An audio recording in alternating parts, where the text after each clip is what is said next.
I think we'll just start, yeah, and then more people will Yeah, join on later on. yeah. So I'm happy to be joined by Luella Jonk today. This will be a lot of fun. We're going to do a case from couples therapy. But first, Luella, why don't you tell us about yourself and why this is a relevant topic for you? Well, I guess you could say it's a story of my life as a psychotherapist here in Canada. I see mainly couples. So the case when Hannah presented it to me is just very typical. So yeah, I'm looking forward to discussing it. Yeah. So you do couples therapy, but Mm. also regular counseling, if I Yeah, understand yeah, it correctly. yeah, yeah. Yeah. Regular individual counseling, mostly anxiety, people trying to find a sense of meaning and purpose, midlife crisis. Yeah, typically I see women, I would say anywhere between 35 and probably 65. Yeah. Yeah, mostly, and as typical, like it's mainly women coming to me. It's not often men coming for individual therapy, but it does happen for sure. Yeah. Yeah, that's usually our bread and butter. Listen, I used to say, we go into psychiatry because we want to work with paranoid schizophrenics, and that's so, the manic depressive. But then in the end, you're, there with anxiety and depression, and usually middle-aged women. Yeah, exactly, exactly. Yeah, you gotta give them credit because, they have that, perseverance. I find women naturally have this, um, need for justice in a way, so often they're trying to, make sense of their thoughts, more so, a little bit more determined, I guess, and that can be good and bad. Hmm. So yeah. Determined to do what? Determined to sort of find the truth, and get to, like, a sense of reality, and, in other words, I'm feeling this way, and therefore it must be true, and I need to, maybe convince my husband of this, and, they could have a completely distorted sense of reality, but they have more of that need, that desire to, I find, to come to the truth, where men are maybe a bit more accepting of, the reality that they're in, and they're sort of maybe a little bit more willing to go with the flow a little bit more, work with what they have. Yeah, more perseverance, but I think that has to do with, our higher neuroticism, that we just feel it quicker and more intensely. Mhm. And this sort of Mhm. the stoicism is just not there but I think, this I feel it, and therefore it must be true, is sort of a sign of emotional immaturity as well. Mhm. Like, 'cause my Mhm. 5-year-old has the same, I feel it. Mhm. That's why it must be so. Yeah, yeah, I am yeah, still hungry. yeah, You haven't yeah, given me enough food. yeah, yeah, exactly. That's true. That's true. Yeah. Um, But you also have a book coming out, no? yes, About yeah. About Tell us about that. marriage. About marriage. It's I mean, the title is still to be determined. I'm just I've gotten off an offer from a publisher but nothing has been signed yet. But I think a very well fitting title is called a well-ordered marriage. And I say that because when our thoughts are in the right order, and they're not scattered or fractionated, then we we do have a closer sense of what reality is. So it goes through 12 different areas of marriage, everything from the typical finances, like where you would normally have conflict, finances, trust, intimacy, parenting, even health. I think sometimes we neglect our bodies and, uh, and don't give them the reverence that that our bodies deserve, and we expect our spouses just to say, "Hey, you know what? For better, for worse." But, anyway, like, yeah, it goes through 12 different topics and tries to Interesting. yeah, you know what, it is from a Catholic lens. I should mention that I Mhm. am a Catholic psychotherapist, so I do feel, to have God in the center, and that really sort of anchors our reality, um, and helps us stay grounded. So, Yeah. yeah. Okay, good. So let's start the case. Okay. Hope everyone's ready. And please, feel free to write in, and we'll pause and give some more context or background or whatever you feel you need. But this is another composite, anonymized case, and like Lola mentioned, it's quite typical of what you would see if you have a couples therapy. So this couple they are in the middle of their 40s.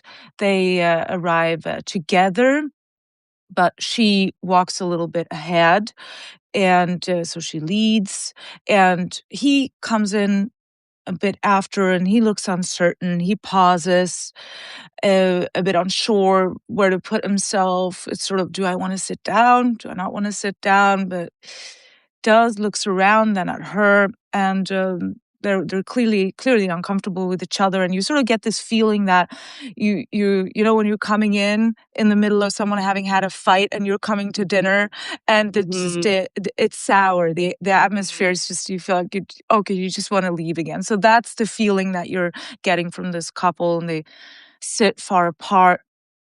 And she speaks first, and she says, I don't really know where to begin. And I just can't do this anymore. And those she says that you can sense, this has been rehearsed, that Okay. she knows exactly where to Yeah. begin. Yeah. Yeah. And but so she's composed, she's practiced, she speaks like a well-educated woman. And I don't know about you, but that's also always something that I can place immediately, how people use their words and how they speak and if they're articulate. And Mhm. so there's no visible ambivalence. She isn't angry, but like you mentioned before, she's determined. Mhm. Mhm. Decided at least on what to say. And I get the sense, and I often do that when I'm dealing with couples, that if I don't if I tread wrongly, there are tripwires, aren't there? Mhm. That I can Mhm. easily make her Mhm. angry if I don't Mhm. do what she sort of wants from me. That there's an order Yeah. there. Yeah. Mhm. And so she says that, I don't know if I can do this anymore. And he looks at her, and then at me, and through the whole session, he he only speaks when he's directly addressed, Mhm. Mhm. and when he has to. And she says this, like, this is new to me, he says. And like, he sort of shrugs, and like, we have a great life. Mhm. um like, what more do you want? But in a Yeah. sort of exasperated way, so you can tell they just had this conversation on the way over, and he's just sort of talked out. And they've been married for 12 years. They have two school-aged children.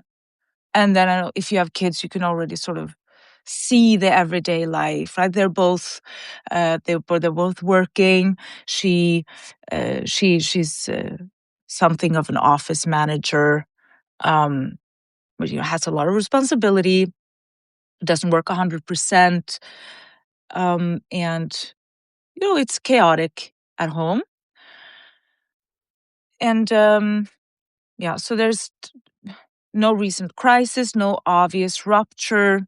As I said, she's very emotionally fluent, very confident in the way she speaks, and doesn't hesitate. And her complaints come out in a sort of coherent arc, not scattered fragments, as you would say when someone isn't sure and, well, they haven't Mhm. rehearsed it in front. You Mhm. get sort of fractions of a story, and you have to sort of figure out the arc yourself. And Mhm. this is not that. So she talks about, she's been feeling disconnected, and that the relationship has gone flat, and when there's a spark, now there's no spark, no energy, no sense of being wanted in the marriage. It's just not how it used to be, not at all. And she gestures, uh, you know, as if the past is a shared reference for them that should require no explanation. Like, there's no spark. Like, what I'm talking about. And he listens. He's tense, and he doesn't interrupt. Doesn't he just sort of shakes his head and is exasperated, tired. He looks tired. And you know, then he says, "I didn't know you were this unhappy." And that, it doesn't seem like much, but this irritates her. Mm. That he says that, Mhm. "I thought things were okay." Mhm. And that's the first tripwire. I thought, Mhm. you're so irritated. That's the problem. Okay isn't enough. And then she starts crying. Right, we're gonna pause. Anyone have any comments? More more background? Otherwise, do you have what is your first take? You're nodding, you're Well, yeah, I've had those couples, so I can completely relate to what you described. Um, I think many of these women and maybe women that are listening to this can very much relate is that when they're struggling in their marriage, um, it's it's typically for a very long time before they maybe bring it up. They feel like they've done everything they can at home, and then they stop talking, and resentment builds up. But it builds up, yeah, very silently. I mean, that's typically what resentment is. You don't voice your anger; you just hold it within and become more and more angry. And I always say, these are the type of women that do their 9 to 5 job. They typically work outside of the home too, but on their lunch break, they'll be the ones, walking around the neighborhood, looking at the different condos or apartments and thinking, I could be happy in that one. That one looks pretty good. And so in other words, like they've built this whole future alone in their minds for quite some time, what their life will be like living without their husband. And then they sort of, like have the courage, you could say, because I mean they're struggling. I'm not accusing them. They're obviously they're really struggling inside. So they build up enough courage to just say, I'm booking an appointment, or often quite typical for me would be I get the phone call from the husband, and who sounds quite desperate, saying, "I I need, are you available like quite soon to have a couple's, Yes, yeah, yeah, initial yes, like that's assessment, happened like, to me too. yeah, Yeah. you let, He's and sort of been told to do something. He's like yes, on a mission, just 5 years too late. well, right, and it's Yeah. probably because she's asked him, I don't know how many other times in the past, in the last 5 years, to book this, and he's sort of talked himself or both of them out of it, like, "No, we don't need this." So Mhm. finally she says, the iconic words, "I'm done. I'm done." And then so they go in, and so yeah, he's totally surprised because she has rehearsed this story, like I said, for probably 2 or 3 years in her head. That's why it sounds rehearsed, because it has been rehearsed in her head over and over and over, justifying the reason, justifying the reason, justifying the reason. And so yeah, this is textbook. This is, if they don't have this in the psychology textbooks or like or They counseling textbooks, and then they should. because So Roberta says, men come into couples therapy like entering a coven of witches, a very female space with Gnostic elements that the therapist and woman are very familiar with and hoping against all evidence for a positive outcome. I think that's very right. well said. Yeah. And this is also, I feel when I'm sitting there that they want me to be a judge. I more Yeah. than want help moving forwards. And you always get this one. I don't know if you've this sort of like look, like Yes, yes. Yeah. see what I'm dealing with, Yeah, yeah. and that's sort of what Yeah. that's the agenda. It's Yeah. not. So I'm going to get to Mhm. more general later, but I think what I like to get clear in the start and also here is that do we want to go forwards together? Are we pushing in the same direction, Mhm. or are we already decided? Because then, in my opinion, you can just stop right there.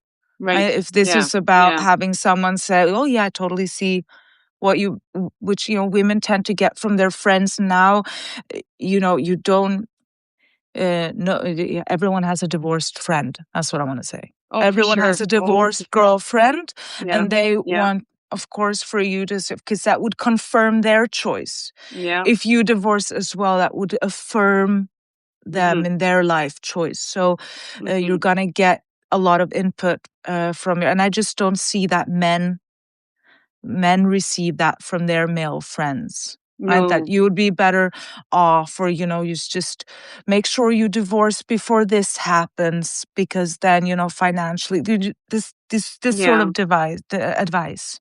Yeah. No, and I think, you know, the advice I think women tell other women too, I know they do, is you deserve better. You Mm, deserve to be happy, and you're not happy. So you need to, yeah, you need to bail because clearly you're not happy. And like I have to laugh because I think, when has life been all about happiness? Um Suffering is inevitable in life, and I personally feel, I mean, the more I do tough things, the better person I become. But we're in a culture of instant relief nowadays. I say, where we none of us want to be uncomfortable. Heaven forbid that yeah. we do suffer. So, There's an other element as well, that I was thinking about, because we're just doing a living room remodel against my husband's better judgment. I sort well, of okay, pushed this through, but yeah, so now he's very happy about it. But that's he always says, you're sort of you tell us where to go, and I'm like I'm the engine. I'm the enabler. He makes sure we have money to pay for everything, and sort of he calls when we're doing the living room remodel. He's the one who sets everything up, and I'm thinking, that's the female, that's the femininity, right? We hmm, sort of say, okay, well, this could be like this, and we're nesting. It's a part. Otherwise, we wouldn't be able to do that. So this could be better here. I think we would be more comfortable here. And the hmm, problem, I think that's sort of the most positive way to spin that. What you just said, right? But that we're all always thinking about sort of the negativity, and because we're also very good at looking at threats, but we want yeah, it to be as nice as possible, and so we have that tendency to the grass is always greener. I think the more than the husband would. Oh, yeah, the grass is, oh, I can see myself living there, and this could also yes, be nice, and yes, and I think that's sort of the other side of the coin.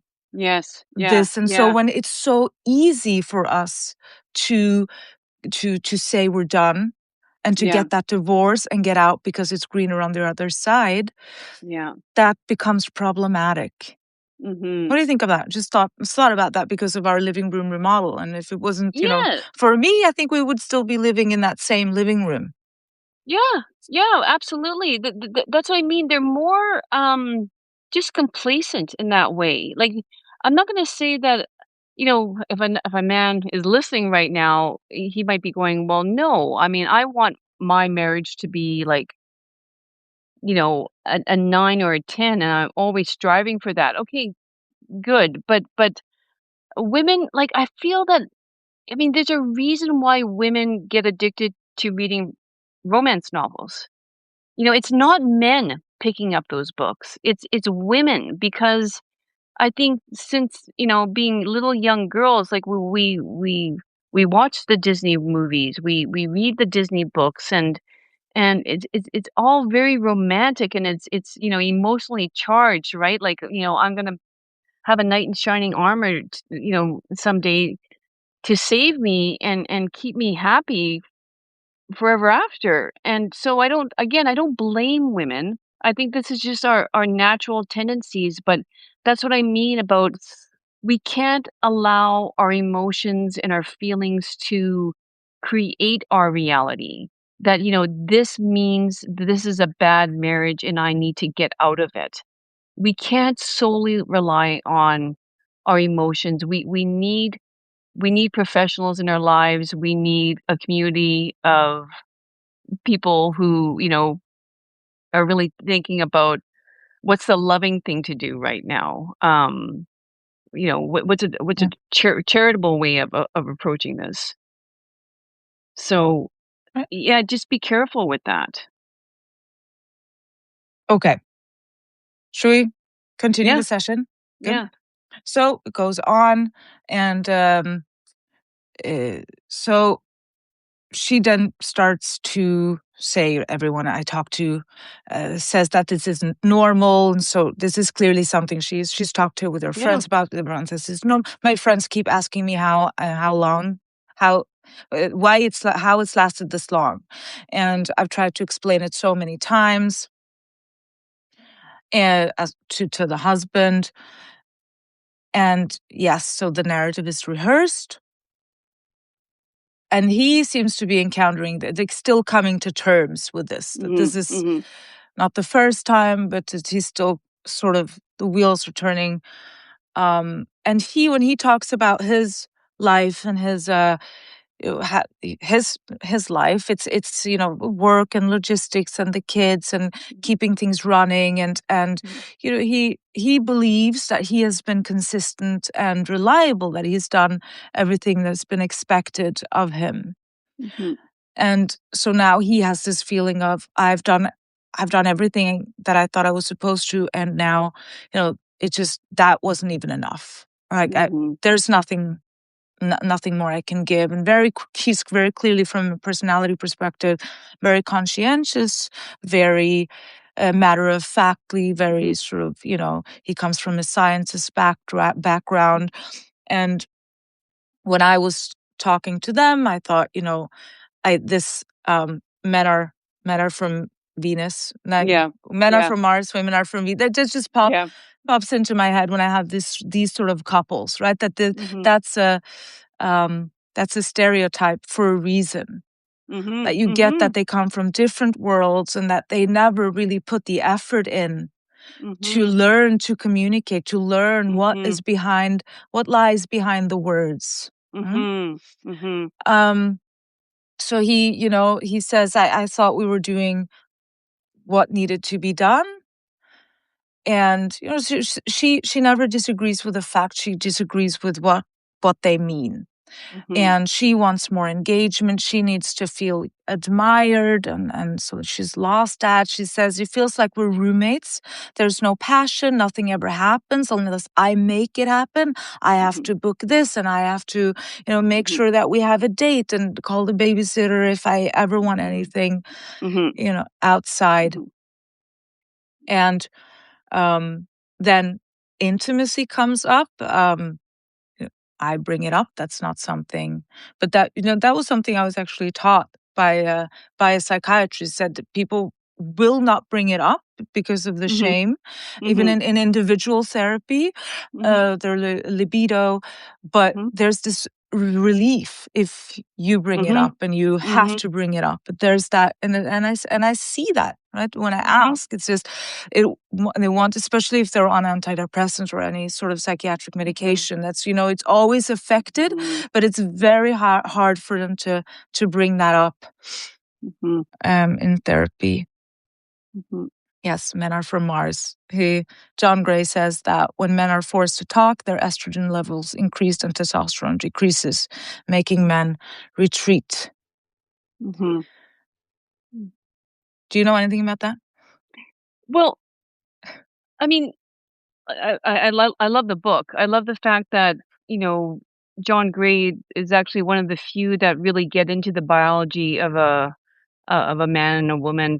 Like I'm also a Gottman's therapist, and the Gottmans are great as well in terms of how to handle conflict, and you know they have these scripted templates that they encourage their couples to use. But no, like I mean, we can't ignore that different biology, and um, yeah, I mean, men are uncomfortable, more uncomfortable talking about their feelings than women, but we shouldn't shame them for that, or we shouldn't like try to make them change and make them talk, except um like connect somehow. You know, Mhm. connect somehow. It doesn't always have to be a deep conversation though, right? Like to be able to see your husband loving you in other ways other than the ways you want him to. I think sometimes is you know what I try to encourage my the women in my practice to see, you know, and just and so it's not going to be that perfect marriage all the time, but I think once they start realizing, you know, actually he does do all these things. They're not exactly what I looked for when I chose him, but he is capable of it. So it helps to like you said, like I mean, this man in this case is just trying to get through the day by day financial responsibilities he has, fatherly responsibilities he has. He's probably just, you know, coming up for air here and there throughout all of that. Um, and I do agree he has a responsibility for his wife as well. But it's hard though, hey Hannah, like you don't know how much she has tried to talk with him and not to him before this, right? Like how has she approached him in the past during times where she feels unloved? Um, you know, because like I do go through the Gottman things, you know, the four behaviors of you know that will ruin a marriage, the four horsemen of the apocalypse, which is defensiveness, criticism, contempt, and stonewalling. And quite often, the couples I have don't don't practice any of those things. It's sort of Mhm. like I don't know. I think nowadays with the internet, you know, I mean, you'd have to be living in a cave not to know some of these things anymore. So both of them are aware that screaming, yelling at each other is not really productive. So a lot of my clients don't come to me like with those behaviors, but it's just more or less of trying up to a certain point, and then they've kind of said to themselves, "I've had it, and there's no going back to the table anymore."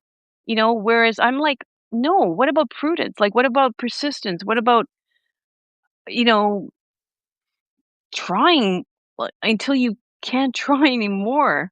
But anyway, Yeah, I um, think I think you have to sort of. They say it requires work. I think that what I see lacking now is this being brave enough for honesty, and mm, I see this lack of willingness to hear where you have faults, willingness to yeah, change.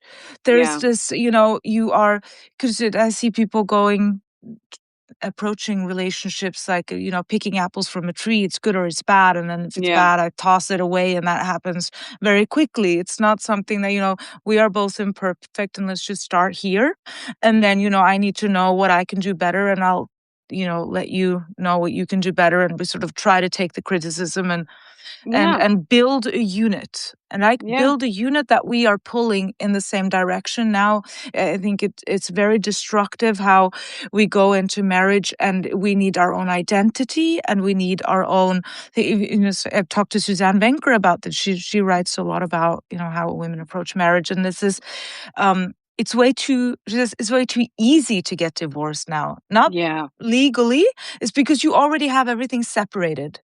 Mhm. And so Mhm. there's that, yeah, you already live a separate life. You have your own friends. You go on vacation. I think I'm the only one of my friends who don't go on girlfriend vacations with Mhm. their friends Mhm. from school or wherever, and just go, leave husband with kids and to go on friend vacations. Mm. So you have your whole life, apart. Yes. Yeah. So it's Yeah. really, when you're talking then about divorce, it's really just about getting yourself a flat Yeah. Exactly. and Yeah, then it is. divvying up the custody. Yeah. Because again, we're teaching, well, especially the feminist movement, right? It's sort of this culture of autonomy.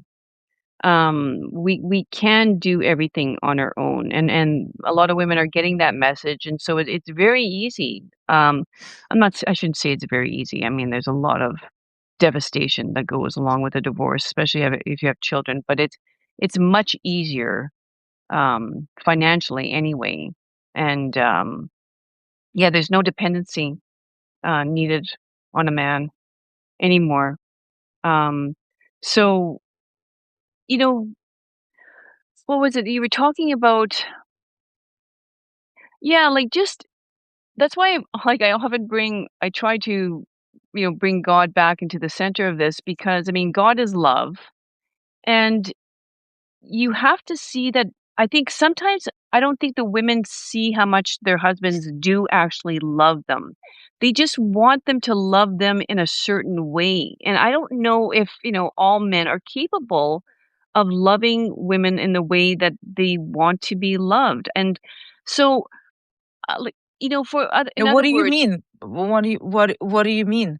well, Because I think we're talking about desire, and I think love is about um sacrifice, like sacrificing for that yeah, person and putting yourself aside. And so I don't that's why I don't see how you can keep your own identity and your whole exactly. life apart and then still say, well, I love you and I love our life. Right? Yeah. That wouldn't be possible. It should feel like you're giving so much that if this unit fell apart, it would be like I died. Well, Like yeah, exactly.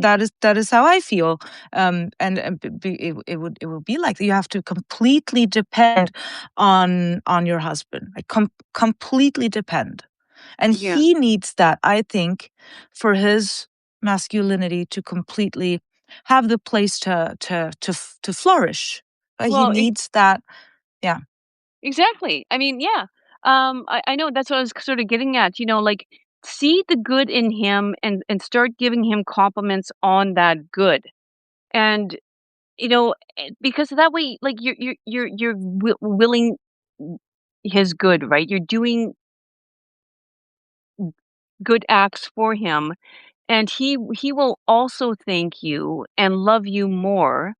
And when you respect him, like when you actually mention that you really actually do appreciate him cleaning off the windshield of the car, starting your car before work. I live in a cold climate, so that's the first thing that comes to my mind. But like just those small little things he does for the family, um, like it's just like I know that if he receives that type of love, he's going to treat you he's going to want to be around you more. He is going to want to have more intimate conversations with you. To me, that's just natural law. When you start loving someone, I don't know, Hannah, maybe you can explain it to me. Like, they would need to be highly psychopathic not to be able to receive love. It's sort of like I haven't met many couples like that where the man has a hard time receiving love. I don't know. Like, maybe we're getting too Yeah, complicated here. I think that's why I wanted to sort of get away from I think love is too abstract, right? That's Yeah. why I want to talk about, are we talking about desire, admiration, respect? Are we talking about Oh, okay, yeah, sacrifice or yeah. receiving love? To me, that's too vague, right? I Okay, think, okay. and for men it's really about admiration and respect Yeah. and intimacy. Yeah. And so let's get back to intimacy. We're talking about that. So Okay. I was asking about intimacy, and he acknowledges that he wants more of it, and she says, "Yeah, yeah, no, he wants that. He misses closeness, but I'm just too exhausted." Mhm. And so, she lists and she goes on to list everything she does in a day, and the mental load and the coordinating and anticipating needs, and then, by the end of the day, I just have nothing left. I have a headache, and which is just very familiar, I think, Yeah. to everyone.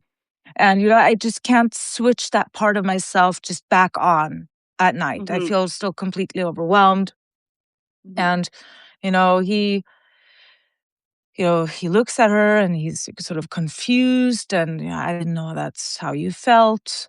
And she, well, I've said it before. I've said Mhm. it before. And I usually get this impression that she's disappointed with his response because she's trying to sort of bait him a little Mhm. and get him, why are you sitting there so calmly and reasonably and, not um, giving her that moment. Mhm. And so I've said it before, and then he presses her on like, when and how have we talked about this? And then that's not really clear. The examples blur Mm. into one another. And then, through the session, because he's matter of factly, he's very practical. And Yeah. so he'll ask, what about because he's done, that's how they work, right? They already think, okay, how would we do this practically? Then Mm. what about the kids? What about the house? How do you see this happening? How do you envision this happening? And um, also emotionally for the kids, how will Yeah. they be affected? And she then answers immediately, or I think they've already felt it. They see how down I've been, and they will be good for them to see that their mom is finally happy. So that's, I think, also something you hear a lot, that she A sort lot. of Yeah. frames this separation as not a loss, but a Mhm. correction. Mhm. This is a Mhm. Mm. course correction. Yeah. Yeah. Mm? Mhm. Something even, responsible, protect. She's doing it for the kids. And that, Yeah. Yeah. you hear it whenever I talk about divorce in general Mhm. with the girlfriends. There it's always that, oh well, you can't, divorce, it's not, and if they're fighting a lot, that's better for the kids. I don't think I've met another female peer, who doesn't have that view on divorce. So Yes. that is something that we're force fed, that divorce can be good for kids. Divorce, it's not, you can't Yeah. say that. No, it's better for the kids when you stay together. Yeah. You Yeah. you can't say that it's better. Yeah. Well, yeah, and I think there we go. That's when we're getting way too far from reality again, because reality is marriages are hard. And actually, like, I think my book might actually be a bit of a downer in that way, because I come back to that argument over and over again. In fact, some people that are contemplating marriage, they might decide against it because I just I just want to make that very clear, because it's a sacrament. And that means, like, sacrificial love. That's the type of love I'm talking about. Even when you don't like the person very much, you still love the person. And so, in other words, regarding the kids, a healthy marriage is a marriage where two people have conflict and they work it out.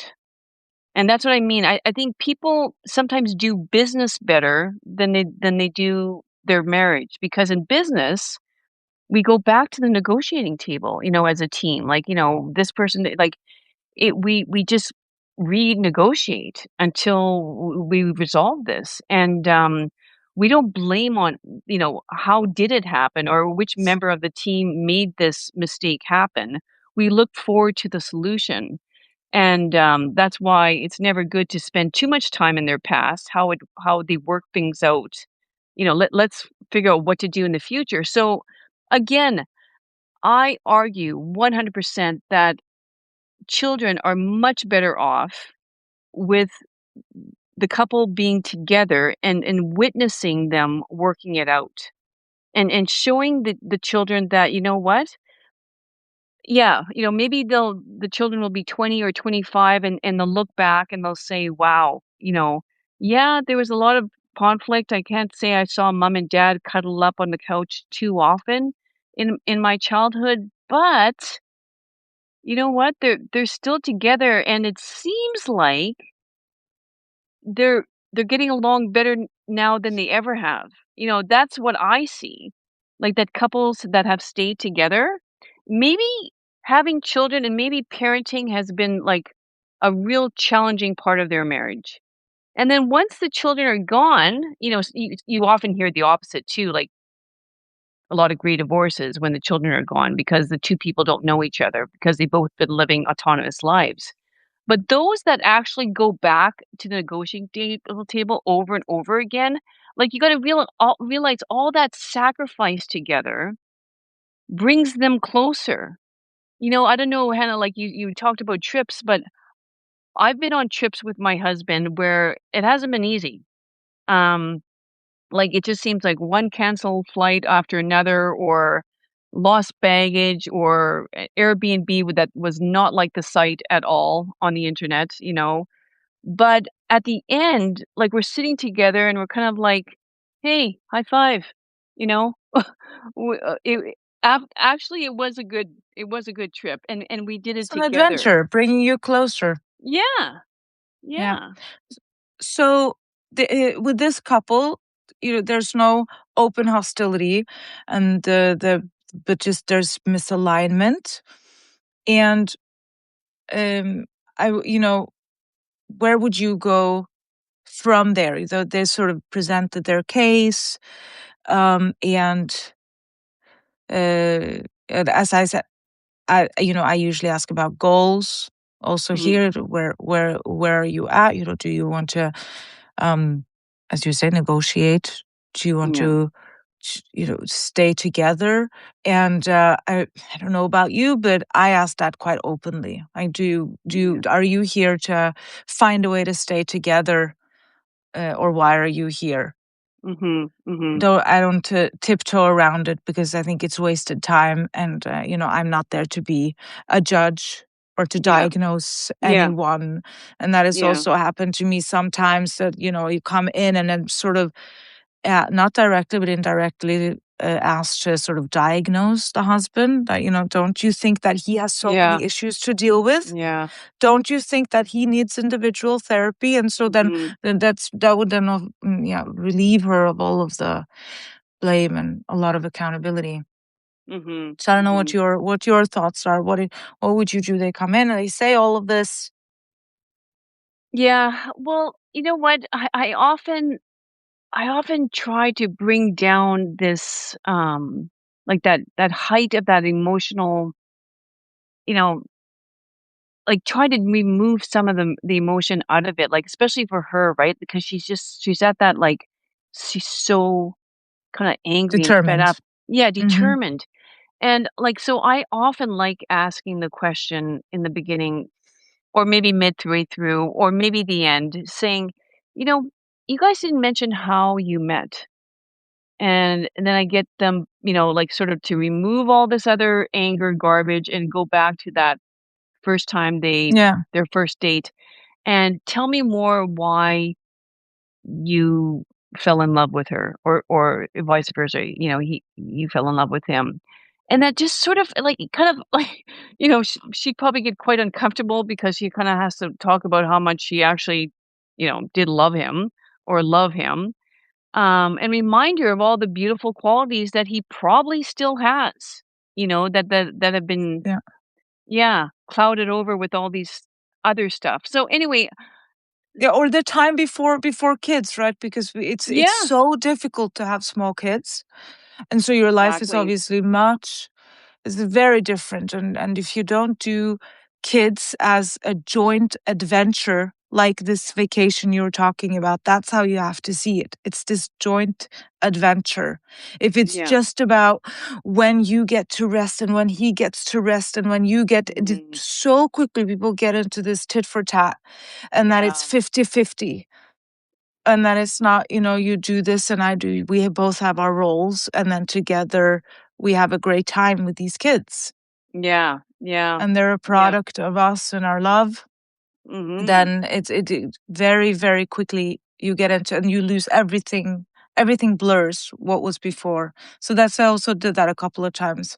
Yeah. And I noticed when I posed that question in such a situation, she will be very reluctant to Mhm. admit, and you can Mhm. tell that that's a part of her process when she's convincing herself that this is the right decision to Mhm. go, that she consciously blurs out those positive elements and what he does, all these Right. things that he does for her.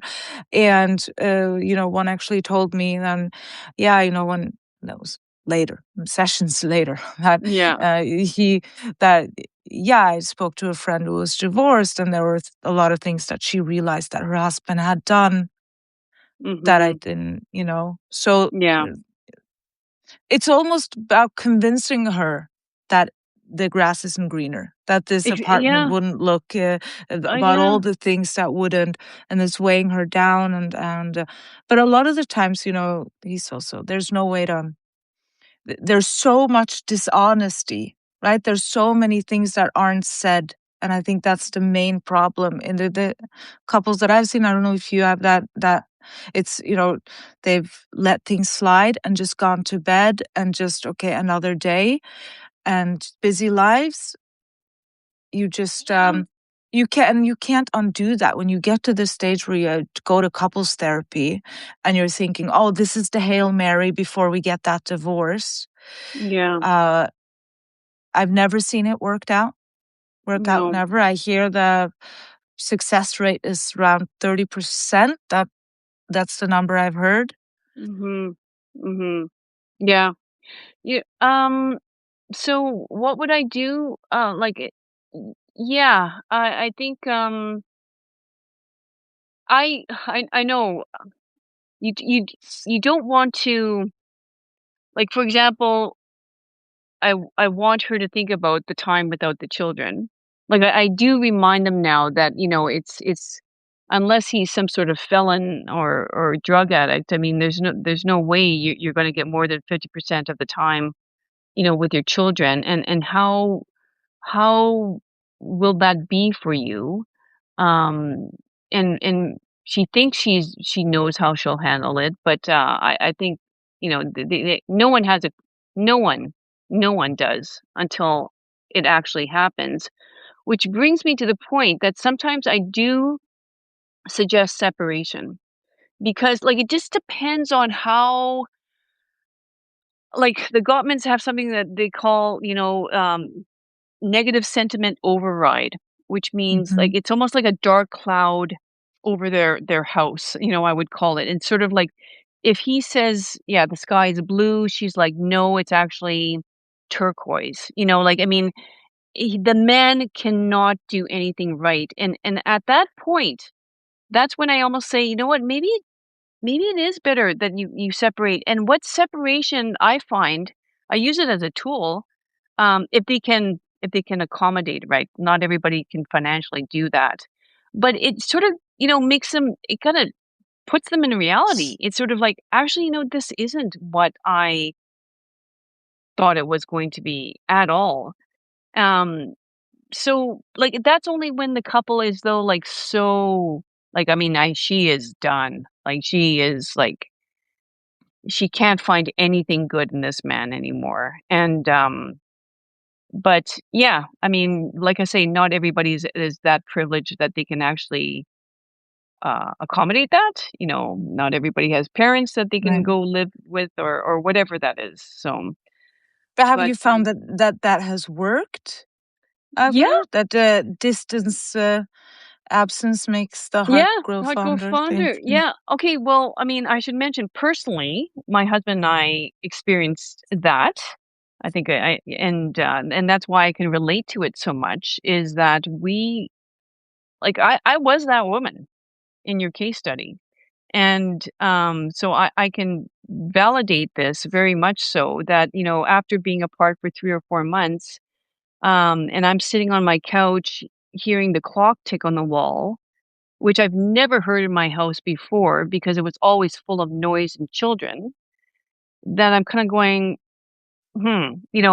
maybe we do need to go back to the negotiating table because this is not fun. Mhm. I'm not enjoying this at all.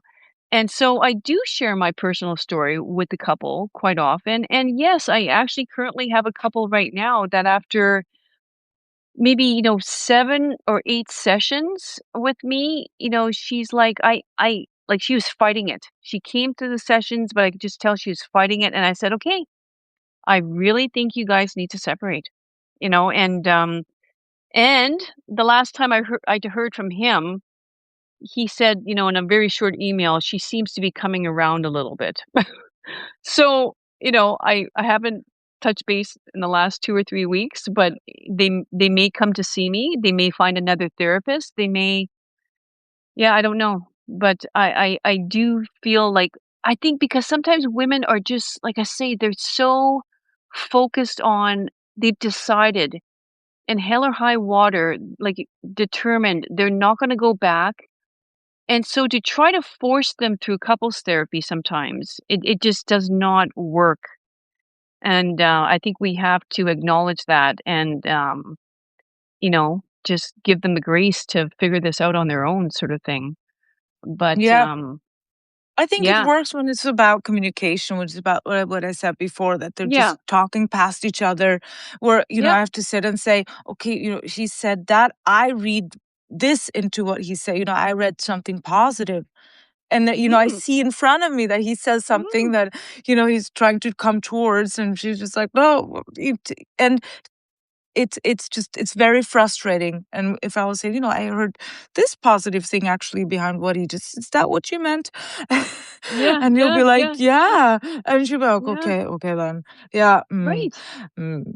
Yeah, yeah, And yeah, yeah, that yeah, exactly. but then they can't be decided to, if they have to say we want to stay married, we want to stay together for the kids, then you can do something like that. Yeah, yeah.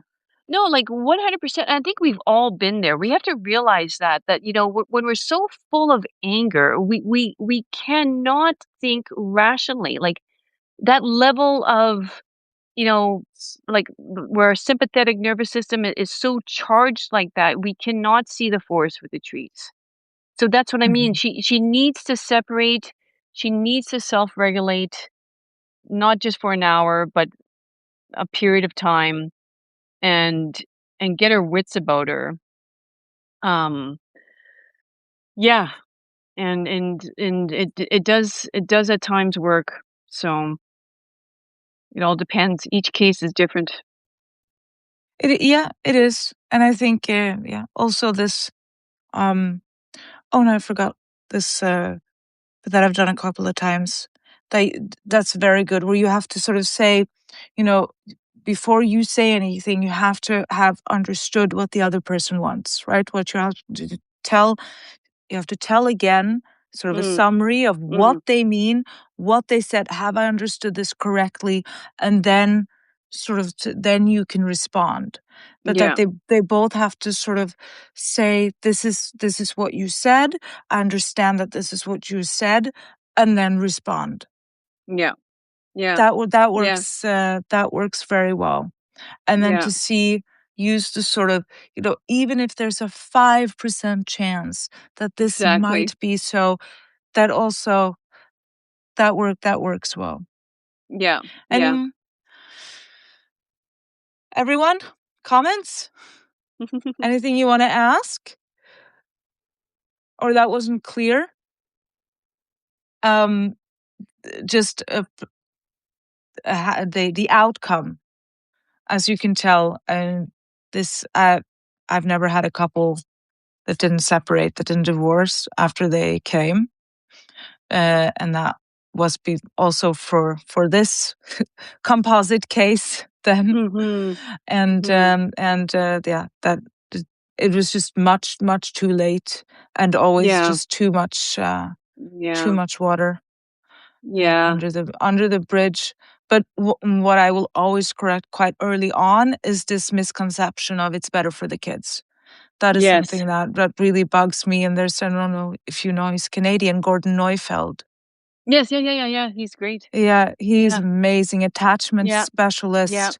Yeah. Wrote a book on that with Gabor Mate. Yeah. Yeah. And he explained something. He said that a child forms an attachment to both of the parents as a couple, not Mm. to the parents individually. And that's why a divorce is so damaging for them, because It they always feel lonely. They Yeah. always feel isolated because the attachments are broken. It's not that you can sort of continue in a different flat, Right. and then they have to rebuild the attachment to both of the parents in a new Yeah. place and from Ye scratch. Yeah, I know, I know. I think you're talking about, how some individuals, really pull that parental alienation, like, yeah, somehow they think that, our child, my child, will see how awful you are, once we're apart and not want to be with you. And then I think they're baffled when the child wants to actually spend equal amount of time with their yeah. spouse. It's sort of like, well, yeah, they actually do love you both, you know?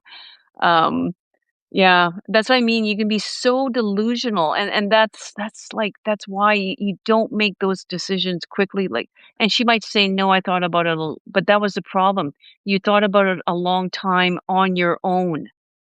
You spent way too much time in your head, and And not. with the wrong friends, with the Yeah, worst friends, miserable yeah, for women are also miserable in their marriage. They are a dime a yeah, dozen, and they'll give you yeah, the bad advice.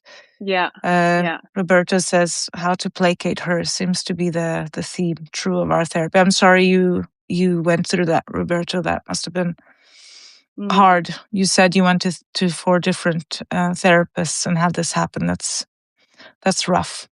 Oh boy. That's not Yeah. good. No, and you know what? Like, I'll just say that right now too. I think there's way too many therapists that are being trained to just validate feelings. Mm. That's all they do during the sessions. They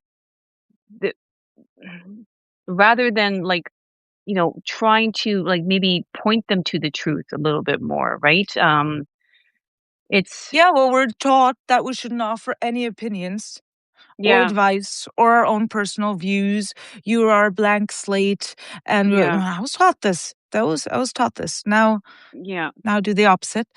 But yeah, it's just yeah. you're a person. They're coming to see a person, Mhm, so yeah, validate. You know, mhm, mhm. I even read because you've and I've said this before. You know, when you work in the hospital as a doctor in the psychiatric ward, you have to read everything that the psychologists write in their sessions, and that would always be it. It would be two things. It would always be self care, and it would always be like we talked about self care, and it would always be this validation. I validated. I Yeah, valid like as a and yeah. as a because there's always this little box of procedure, like what did you do? Oh, right, There right. would always be that Yeah, validation. yeah, yeah, But yeah. that's it. Full stop. I Yep, would yeah. just, yeah, that was when it started for me, when I had to read these notes to see if there was anything relevant medically. And I would just be like, what are you guys doing? Self Right. care, validation, have a Yeah, bath. yeah, yeah. No, that's not the answer. That's not gonna get you anywhere. No. Yeah, So, right. But that was good. Thank you so much. well, you're very welcome. It was fun. I'll do it any day of the week. And I hope it's been great for you listening. And the recording will be available sometime during this week. I'll notify you in the chat. I hope you stay updated in the chat. That's where I release everything. Thank you so much, Luella. Yeah, thank And you. we'll stay in touch. Okay, sounds great. Okay, have a good Okay. day, Bye, everyone. everyone. Good night. Bye-bye. Good night.